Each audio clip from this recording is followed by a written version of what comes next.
Et c'est terrible en France parce qu'on a des écosystèmes entiers qui disparaissent. Ce qu'on peut dire aussi, c'est que la période Covid n'a pas été sympa pour l'économie. Donc elle a fait quand même disparaître beaucoup d'entreprises. Une des grandes difficultés justement, c'est que ces entreprises-là, souvent, ne sont pas capables de pouvoir travailler autonomes sans la personnalité du dirigeant, qui est souvent le commercial numéro un de l'entreprise.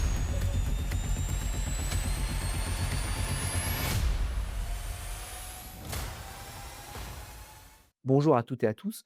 Aujourd'hui, nous recevons Hervé Lambert, qui est le cofondateur de l'entreprise Nexus. Et cette entreprise a créé une marque qui s'appelle Reprise, qui s'adresse aux repreneurs d'entreprise. Alors aujourd'hui, on est dans le dur puisqu'on est face à un mur invisible des départs à la retraite. On se pose la question de savoir pourquoi autant d'entreprises risquent de disparaître aujourd'hui. Donc on est en face d'un phénomène incroyable. Il y a des milliers d'entreprises qui vont disparaître dans les prochaines années avec le départ à la retraite de leurs dirigeants. Est-ce qu'on est face, Hervé, à une bombe à retardement, économiquement parlant? Le terme est un peu fort en fait.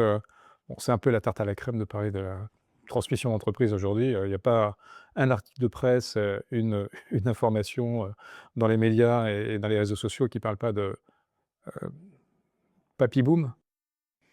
Heu, il y a beaucoup d'entreprises qui ont été créées après-guerre et effectivement, alors aujourd'hui les statistiques, c'est entre 350 et 700 000 dans les 10 ans qui doivent partir à la retraite. Toujours difficile avec les statistiques. En tout cas, il y a beaucoup d'entreprises qui sont en phase de départ. Il y a beaucoup de dirigeants qui ont atteint l'âge normal, hein, qui ont à partir de 55, 60, 65, voire plus, hein, 70 ans, qui ont des entreprises à transmettre. Et alors la notion de mur, elle est peut-être un peu difficile, mais ouais, je le vois assez bien comme ça. Et donc après, c'est tout dépend comment on passe le mur. Est-ce qu'on est face à un gâchis? C'est un vrai problème en fait, mais c'est un problème qui existe depuis le départ. En fait, j'ai tendance à dire aux personnes, en fait, il faut penser à la transmission d'entreprise dès sa création. Parce que c'est un processus lent de maturation, de valorisation, et en fait, les entreprises sont absolument pas du tout prêtes à être transmises. Les statistiques sont absolument hallucinantes d'échecs avant, le passage de clés et puis après qu'on ait passé les clés. Et c'est terrible en France parce qu'on a des écosystèmes entiers qui disparaissent. Des familles, des fournisseurs, des clients, des écosystèmes entiers qui disparaissent. Et quand une entreprise de 10, 15, 20, 50 personnes, n'est pas transmise, et s'arrête faute de repreneurs, bah, en fait, c'est, des pays entiers qui s'arrêtent de tourner, quoi. C'est juste, incroyable. On est très américain pour dénommer les générations X, Y, Z. Maintenant, c'est les alpha maintenant qui reviennent, donc on revient au début. En fait, oui, on arrive probablement à la fin d'une génération qui a connu les 30 glorieuses. Et cette génération-là, en fait, et moi-même, j'ai 65 ans aujourd'hui, donc je suis rentré dans le monde du travail à l'âge de 15 ans, donc ça fait 50 ans que je travaille. C'était quand même beaucoup plus facile de trouver du travail et de se développer, d'entreprendre, encore à ces époques-là. On était aussi beaucoup moins contraint par la législation, par les textes aujourd'hui, qui est une calamité pour l'entreprise. Et effectivement, hem je pense que les générations, du baby boom, donc du papy boom aujourd'hui, heu, voilà, cette génération-là est en train de disparaître. Elle va être remplacée par quelque chose d'autre, mais je ne vois pas trop encore, ce que ça va donner. Mon job justement, c'est de pouvoir préparer cette nouvelle génération à la reprise. Est-ce que dans les repreneurs, on a aussi bien des membres, des familles qui souhaitent reprendre l'entreprise familiale, des personnes du personnel qui pourraient être intéressées par cette entreprise ou des personnes extérieures? Oui, on a identifié à peu près 4 personas en fait, hein, dans notre équipe. Effectivement, dans les reprises plus familiales, on a effectivement, un enfant ou des enfants, une fratrie, qui est susceptible de pouvoir reprendre. On peut avoir des cadres aussi qui sont installés dans l'entreprise depuis des années et qui, tiennent quasiment ou co-tiennent l'entreprise avec le fondateur, donc ils n'ont pas de liens familiaux. Après on a aussi des repreneurs potentiels extérieurs. Il y a pas mal de personnes aujourd'hui qui, après 40, 45, 50 ans, s'intéressent à la reprise d'entreprise parce que, bah, ils ont fait leur, expérience dans le monde du salariat. Ils ont été un peu, pressés comme des citrons, avec des CV qui sont juste incroyables, mais ils ont juste envie d'autre chose. Ils ont envie peut-être de plus de canne, plus de travailler pour eux et cetera et de mettre à disposition de leur propre projet professionnel et c'est souvent plus facile de reprendre une entreprise. Donc il y a des gens effectivement qui sont intéressés par la reprise, qui sont de l'extérieur. et qui là, vont s'adresser à des cabinets spécialisés pour, essayer de trouver des entreprises à reprendre. Là, on aura peut-être l'occasion de discuter effectivement de ces problématiques-là. C'est ça, d'un prime abord, on pourrait se dire que c'est plus facile de racheter une entreprise que d'en créer une.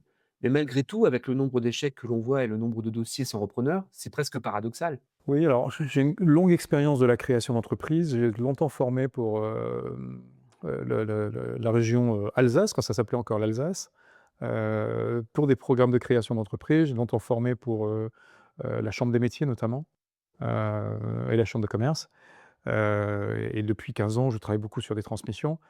Hem, c'est pas le même niveau de difficulté, c'est pas les mêmes types de problématiques qu'on rencontre. Quand on crée ex nihilo, on part de zéro, on est obligé d'imaginer ce que demain peut être. C'est une autre manière du cerveau qui va fonctionner, une autre partie du cerveau qui va fonctionner. Quand on reprend quelque chose qui existe déjà, il y a déjà tout un actif déjà qui existe. Il y a une clientèle, il y a une marque, il y a beaucoup de choses.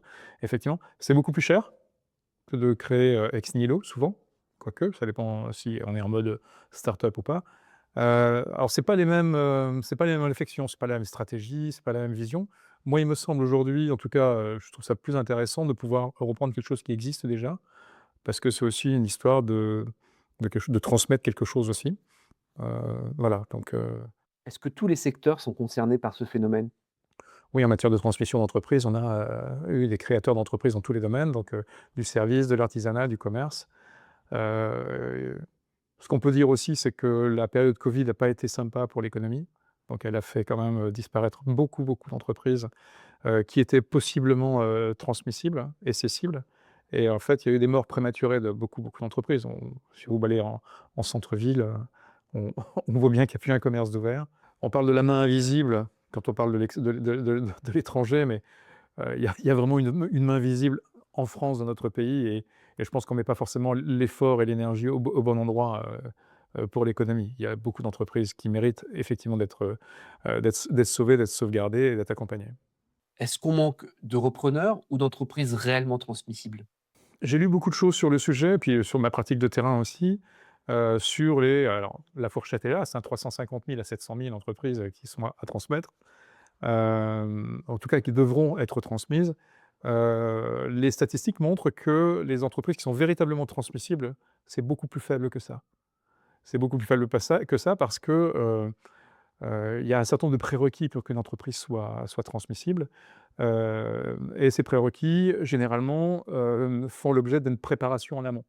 Une boîte qui n'est pas préparée aujourd'hui, elle va au casse-pipe, ça c'est évident. Oui, mais parce que, en fait, peut-être que c'est je le vois bien, je commence à être un homme plus âgé, c'est le rapport à la mort, quoi, c'est le rapport à la disparition, bon, on verra bien plus tard, on verra demain, sauf qu'on verra demain, le demain arrive très vite. C'est une question de la problématique, elle tourne autour du dirigeant qui a du mal à transmettre, c'est ça? C'est pas un problème de lâcheté? Dans une transmission d'entreprise, c'est comme dans un couple, faites 2. Il faut qu'il y ait quelqu'un qui soit prêt à prendre le bâton, hein, le relais, et puis il faut effectivement que la personne qui, a le bâton, lâche le bâton. Donc c'est un relais, et donc c'est pour ça que nous, on travaille, effectivement en 3 étapes, sur les sessions reprises. On travaille vraiment en amont avec, la préparation du repreneur, parce que l'idée, c'est est-ce que tu es compétent pour pouvoir reprendre une entreprise, quelle qu'elle soit, familiale ou pas? Ensuite, on va travailler souvent sur le binôme, le cédant et le repreneur, parce que est-ce que vous êtes capable de passer le relais ou pas? Ou il y a beaucoup de freins invisibles aussi, il y a beaucoup de peur, dans ces moments-là. Et puis une fois que les clés ont été passées, on va travailler aussi sur la réussite et le succès du repreneur. Parce qu'il y a énormément d'échecs également, de repreneur qui n'est pas accompagné, parce qu'il arrive tout seul en fait, quand il est passé du mode, salarié à mode patron, ça change beaucoup de paradigme chez lui. Est-ce que la personnalité du dirigeant est un frein ou a une incidence dans la cession de l'entreprise? Bah, plus particulièrement dans les TPE, toutes les petites entreprises. Nous, on travaille sur des entreprises qui vont jusqu'à 200 salariés à peu près, 200-250. Effectivement, la personnalité du dirigeant, elle est complètement imprégnée. L'entreprise est pregnant, elle est imprégnée de la personnalité de son dirigeant. Souvent son charisme, souvent son expertise, son expérience. C'est l'homme clé, c'est l'homme orchestre, et cetera. Et donc une des grandes difficultés justement, c'est que ces entreprises-là, souvent, ne sont pas capables de pouvoir travailler autonome sans la personnalité du dirigeant, qui est souvent le commercial numéro 1 de l'entreprise. qui est reconnu et connu partout et cetera. Donc c'est un peu comme les chanteurs, quoi. Quand Michel Sardou est arrivé comme chanteur, il avait un père qui était extrêmement connu. Il faut se faire un prénom. Et quand M fait de la musique, il s'est fait un prénom avec un style, et cetera. On est sur des des dynamiques identiques en fait, hein, de transmission. Est-ce que certains dirigeants préfèrent voir leur entreprise fermer plutôt que de voir, leur entreprise, être cédée? D'ailleurs malheureusement, j'ai vu de nombreuses entreprises, faute de repreneurs, qui ont été obligées de mettre la clé sous la porte. Et c'est un dilemme à plein niveau. Bah, d'abord parce qu'on a quand même beaucoup de monde sur le carreau, hein, je veux dire un salarié, c'est une famille. Quand on a 10, 15, 20, 30 salariés, c'est 10, 15, 20, 30 familles qui sont sur le carreau, qui doivent, repenser, leur, économie personnelle. C'est aussi un écosystème de clients, c'est des savoir-faire qui disparaissent, alors c'est de tout temps, les métiers changent, évoluent. On voit avec l'arrivée de l'informatique et cetera. Aujourd'hui, il y a plus de charrons qui réparent les charrues, et les roues de charrette. Donc ces métiers ont disparu et ont évolué. Mais oui, en tout cas, en ce qui me concerne, c'est vraiment un drame et c'est pour ça que depuis toute ma vie professionnelle, en fait, après mon parcours de banque, j'ai mis mon énergie, dans ça, quoi. On n'a pas évoqué, le sujet sensible de la famille. La transmission familiale, c'est rêvé sur le papier, mais dans la réalité, est-ce que c'est encore viable? Est-ce que tu le constates, toi? Il y a une pression quand même. Oui, alors bon, sur, les nombreux clients accompagnés, nombreuses entreprises accompagnées, il y avait beaucoup de familles, des fratries. Il y a le frère numéro un qui est prévu pour reprendre la boîte. Le problème, c'est qu'il a un accident, il disparaît.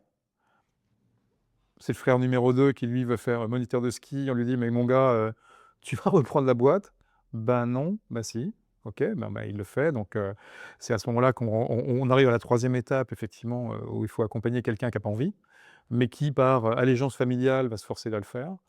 Il y a, les conflits familiaux: «Ah oui, mais attends, papa il t'aime plus que moi, il t'a donné l'entreprise, machin», donc voilà, enfin, il y a une grosse pression patrimoniale également, de légitimité, enfin, il y a énormément de traumas qui sortent aussi souvent à ces moments-là. C'est des traumas d'ailleurs qu'on voit souvent d'ailleurs chez les notaires quand il y a des ouvertures de succession par exemple, où là, il y a tous les non-dits sortent, enfin souvent il y a beaucoup de choses. Donc en tant que consultant, quand j'interviens sur des opérations comme ça, il faut rester très, très prudent, il faut savoir où on met les pieds, essayer de bien comprendre aussi tous les non-dits et tout, voilà, tout ce qu'il y a derrière en fait. Ça, c'est très compliqué. J'entends aussi les enfants qui ne veulent pas, succéder. Ils ont leurs raisons, ils ont le droit d'avoir, leurs raisons. Oui, alors moi j'ai rencontré beaucoup de parents, par exemple, qui ont vraiment, préparé en amont avec l'enfant. L'enfant est dans l'entreprise depuis longtemps, il prend des responsabilités, il se forme et cetera et pour lui, c'est complètement évident. Mais par contre, j'ai vu également des enfants, qui étaient un peu obligés ou qui se sont sentis obligés ou qu'on a obligés, où là, de toute façon, on va forcément à la cata. Par contre, ce que j'ai, remarqué également, c'est que des enfants qui ont repris avec bienveillance l'entreprise, se retrouvent à des moments, des passages de leur propre vie également, 40, 45, 50 ans, en disant: «Bon, c'est bon maintenant, j'ai fait le taf, j'ai repris l'entreprise de mon père ou de ma mère, je l'ai menée le mieux possible, maintenant je vends, je voudrais faire autre chose». Voilà et ça, on voit beaucoup ça, quelques années, 5 ans, 6 ans, 10 ans après la reprise, et c'est une nouvelle génération de cédants. Est-ce qu'une entreprise familiale doit forcément, rester dans la famille? C'est un vrai sujet. On a aussi parfois, le nom de l'entreprise, dans, la marque. C'est que l'ADN est lié, au nom de famille. Bon, le nom de famille, ça peut être une marque, hein, que c'est comme frigo, hein. Hem Aujourd'hui, de toute façon, on voit très bien que les familles sont souvent hyper recomposées. Enfin, pour ma part, j'ai 8 enfants, mais parce que ma femme en a 5. Voilà, donc dans les transmissions également, admettons que mon cabinet, par exemple, je veuille le transmettre à un de mes enfants. Donc forcément, si je veux reprendre, il faut que j'ai quelqu'un qui rentre dans mon cercle familial, professionnel et donc on se crée soi-même ses propres familles aussi, hein. Voilà, donc mais les entreprises familiales, bien sûr, de plus en plus aujourd'hui, elles sont reprises même par des non-membres de la famille. Pour revenir finalement à tous ces échecs de transmission, toi, qu'est-ce que tu préconiserais? À quel moment il faudrait commencer à préparer une transmission? Pour moi, il y a un mot qui est le mot magique, c'est l'anticipation. Mais pour tout d'ailleurs, je veux dire, on peut pas on est dans de la stratégie, on est dans du long terme, on est dans l'infusion. Donc tout ça, ça se prépare en avance, ça se prépare en amont. Hem, Beaucoup d'entrepreneurs ne sont pas accompagnés. On a en France un espèce de trauma comme ça qui est bien décrit dans La logique de l'honneur, qui est un ouvrage qui est un ouvrage de référence, qui explique que les patrons en France ont beaucoup de mal à dire qu'ils ont besoin d'être accompagnés, heu, ce qui est pas du tout le cas dans les pays anglo-saxons, hein. Les PDG allemands, ils ont 5-6 consultants, les anglo-saxons, ils sont entourés de conseils divers et variés, spécialistes. En France, on a beaucoup plus de mal. Bon, aujourd'hui, ils sont accompagnés, mais c'est important aussi d'avoir l'effet miroir permanent. Donc je suis pas là pour vendre du consulting, sauf que si quand même, il faut quand même que ces dirigeants aient, quelqu'un avec qui ils puissent échanger en mode miroir, en disant effectivement: «Ben, voilà, je suis sur un modèle aujourd'hui, donc comment mon modèle évolue?» parce que beaucoup de gens ont beaucoup de mal à voir l'évolution de leur modèle, et puis, qui reprend derrière? C'est quoi la suite? C'est comment on transmet? Donc Donc c'est l'anticipation, c'est hyper important. donc l'accompagnement, c'est l'une des erreurs les plus fréquentes. Est-ce que tu en identifies d'autres, des erreurs fréquentes? Alors la notion d'accompagnement, d'anticipation et donc d'accompagnement dans l'anticipation, c'est le cadre. Après là-dedans, on va faire plein de trucs. On peut faire, du conseil pur, voilà comment ils font les autres, voilà ce que je te conseille de faire et voilà ce que j'ai compris de ta boîte, donc voilà comment tu devrais faire. Il peut y avoir du coaching, c'est-à-dire qu'en fait, tu as la réponse en toi, je vais t'aider à l'accoucher. On va faire de la maïeutique. Ou sinon, il y a de la formation aussi, parce qu'aujourd'hui, pour moi, l'ascenseur social de la réussite, mais pour tout le monde, c'est se former, hein. C'est se former. Je veux dire, il faut apprendre du vocabulaire, il faut apprendre des concepts, il faut apprendre des techniques, des méthodes. Aujourd'hui, entreprendre, c'est systémique, c'est quelque chose de complexe aujourd'hui. Vous avez des gens autour de vous qui vous veulent pas du bien. Vous avez l'URSSAF, vous avez les impôts, vous avez, les concurrents, vous avez, c'est une bagarre quand même, hein, donc d'être entrepreneur et encore plus au moment de la transmission, où là, il y a encore une dimension patrimoniale, de valeur, d'argent, de gros sous et là, ça peut être même, même pour les plus proches, des bagarres d'héritage, terribles, hein. «Tu quoque mi fili», dit, Brutus en poignardant Jules César. Bon, là, je vais défoncer les portes, des spécialistes de la des M&A et des experts comptables et cetera. Il y a 2 choses il y a la valeur de quelque chose, il y a le prix de quelque chose. OK? Tu as une boîte qui vaut 15 millions, mais si tu en as un qui veut, l'acheter 1 million et que tu es OK, bah, ça vaut 1 million, voilà. Donc j'exagère, je caricature, hein. Hem, je pense qu'il y a des choses qui ont aussi beaucoup évolué avec les années, c'est la valeur immatérielle. Pendant des années, en fait, la valeur d'une entreprise reposait beaucoup sur la valeur matérielle, les actifs, les parcs, les stocks, les et cetera. De plus en plus, on est arrivé sur la valeur, des compétences. Ça, c'est des notions quand même assez récentes, donc les compétences de l'entreprise qui ont une vraie valeur, qui peuvent être valorisées et puis il y a aussi toutes les valeurs immatérielles qui sont liées aux outils de communication, aux réseaux. Alors dans le temps, on appelait ça fonds de commerce, mais dans beaucoup de métiers aujourd'hui, c'est pas forcément du fonds de commerce, c'est, les valeurs du CRM, par exemple. Heu, donc en fait, quand on fait une analyse de valo, on va travailler sur, 5 grands axes, en tout cas, qui est une méthode que j'ai développée il y a quelques années. Je n'ai pas forcément inventé, mais que j'ai adapté forcément et aujourd'hui qui est la méthode, que l'on diffuse chez Reprise. On va d'abord travailler d'abord sur la vision, hein. Est-ce que tu sais où tu vas? Et la plupart du temps déjà à cette question-là, ça demande un peu de travail. Deuxième question, c'est comment tu gagnes ton argent? C'est quoi ton modèle économique? Et c'est là qu'on se rend compte aussi que les modèles économiques sont en train de complètement muter, et changer aujourd'hui. Troisième sujet, c'est, avec qui tu fais ça, les bonhommes dans l'entreprise. Et là, la question des compétences, elle est fondamentale. Avec une nouvelle génération qui a envie de travailler différemment et cetera, il y a plus d'engagement. On n'arrive plus une demi heure avant au bureau pour bosser, hein. Tu arrives le jour de au à l'heure de l'ouverture et tu pars à l'heure de fermeture, hein. Merci, les 35 heures. Il y a aussi donc un quatrième e segment qui est très important, c'est l'outil de travail.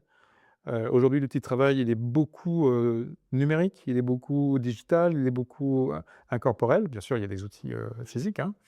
Et puis la troisième, le cinquième le 5 pilier, ce que j'appelle la 5e, chose qu'on va analyser très fortement, c'est l'argent. En fait, l'argent, il y a 2 sujets. Est-ce que tu es rentable et est-ce que tu es solvable?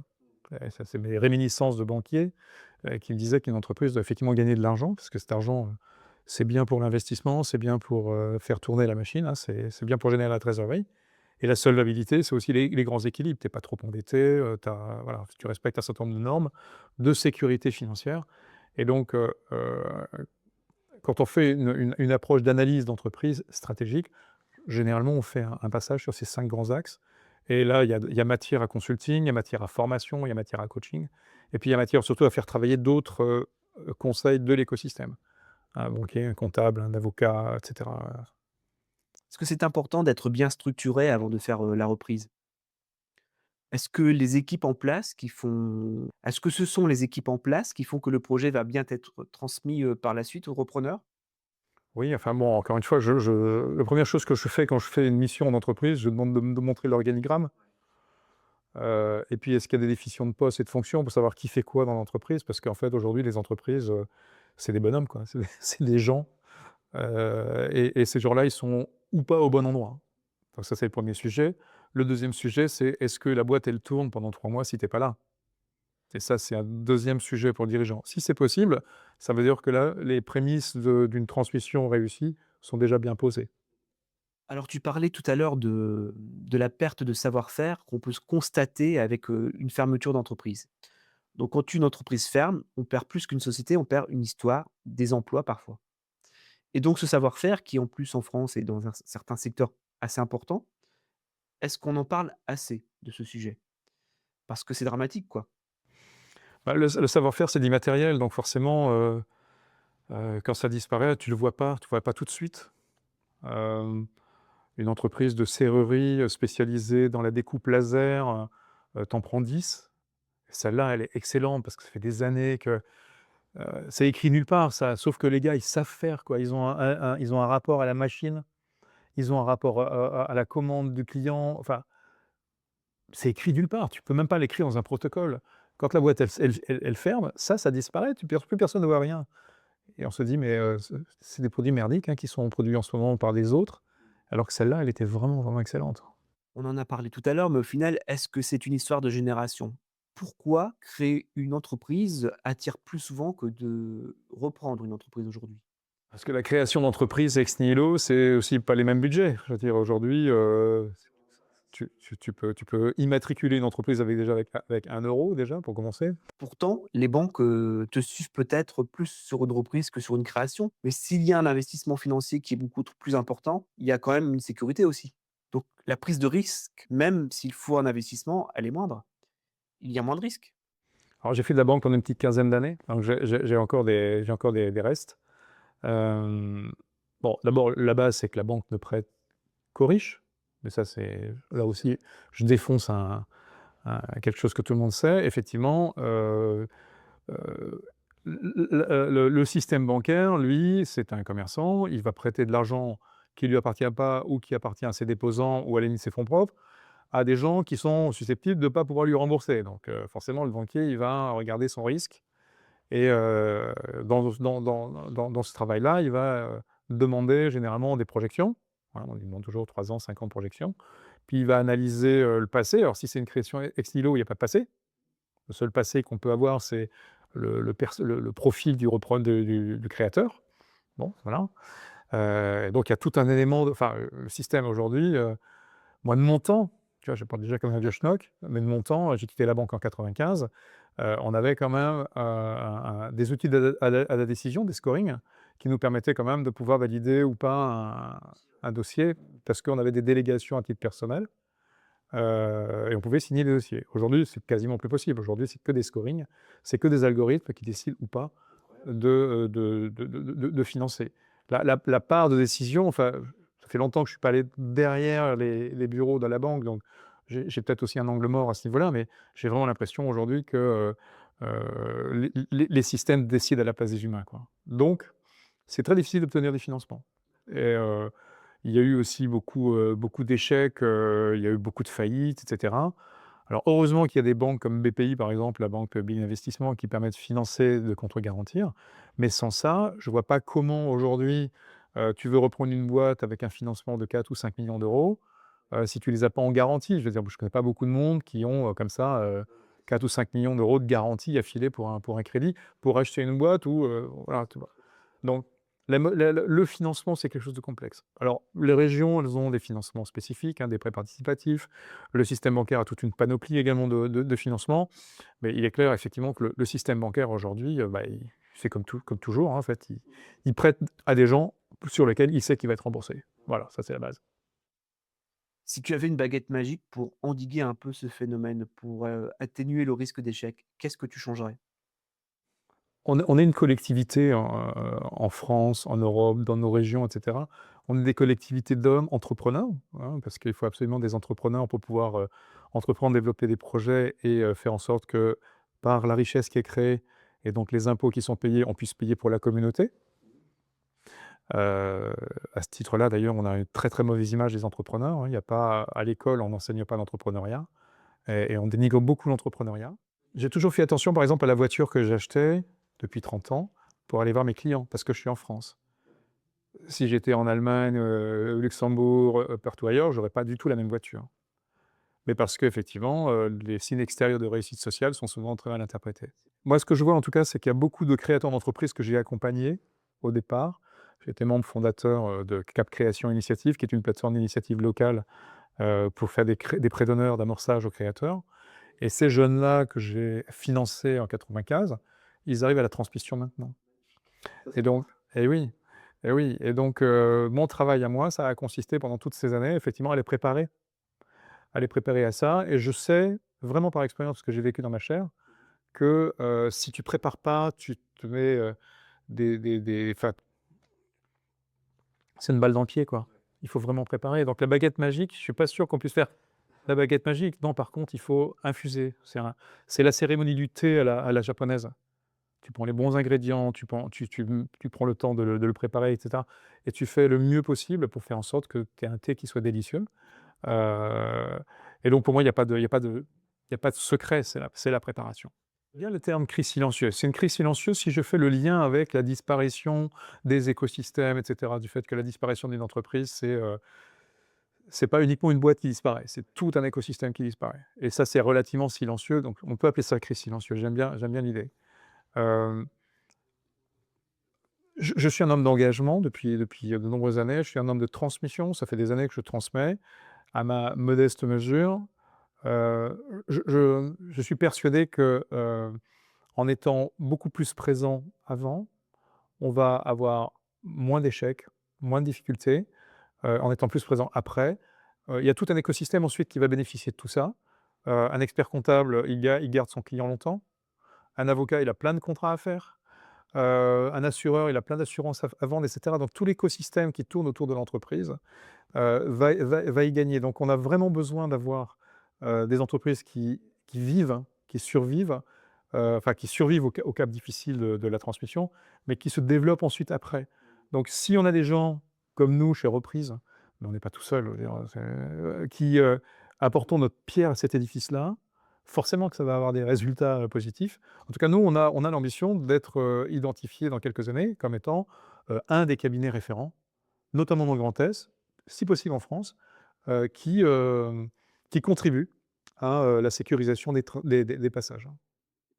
Dans 10 ans, cette problématique de reprise d'entreprise, ça peut donner quoi économiquement parlant? Est-ce que ça peut avoir un impact Ouais, sur l'économie?